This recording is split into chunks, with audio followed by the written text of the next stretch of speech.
Hey, so I figured I had a lot more to say about this. Okay, so I realize, yes, grabbing a new book to read is great and everything, but actually having the time of day to sit, ugh. Oh, it's also because it's a front camera, that's why. There you go, much better. Actually having the time of day to sit down to read is a whole nother ball game. So yeah, I know, it's great having a family and everything, but we also, as parents, as husband and wife, or even as single parents, you do need the time to sit down for yourself to make sure that you're absorbing or you're even taking care of yourself for your dependents. Because, I don't want to say 9 times out of 10, but most likely, pretty much all the time, when you have distractions like this, you always have to make sure that they're taken care of. And give me 1 second. So yeah, you don't know what they're gonna wear, so just wear your own stuff. You don't need to match with anyone or everyone. Just wear your own stuff, right? Okay. Yeah, so it's also about making time for them, making sure that they're taken care of, because at the end of the day, if they're bugging you and stressed out, you're also going to be stressed out because you won't have the time of day to even sit for 5 minutes while that's running to do anything as far as reading or gaining any sort of knowledge that would make you a better person and a more efficient person, a more productive person, to impart those lessons to them and to give them something useful as far as life lessons go for them to grow up with. Because you're in survival mode, and while you're in survival mode, you have zero luxury to do anything and everything in an efficient manner. And I think I'm burning this thing. Okay, maybe not. All right, where was I? All right, so back to the topic of stolen focus. So far, I'm only in as far as chapter 1, and the author, I believe, and his nephew, his nephew, yeah, his son. Nephew, son, someone that's related to him. They went out to Graceland, which is Elvis's home, but instead of them being focused on the things in the home, everyone was glued to a phone because the tour was actually on the phone. And that goes to tell us that, hey, it's good to have that. It's good for folks that are, in other locations to have that tour because it's remote. But while you're there, lift your head up and actually look around and interact with people.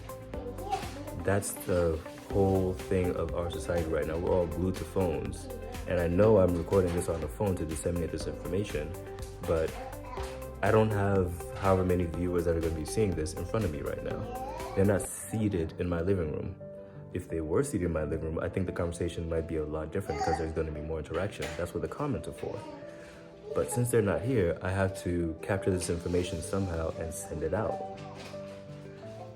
That's how, exponential learning happens. That's how information is sent out at the speed of light, I guess, right now, because lights are a constraining factor as far as information transfer goes.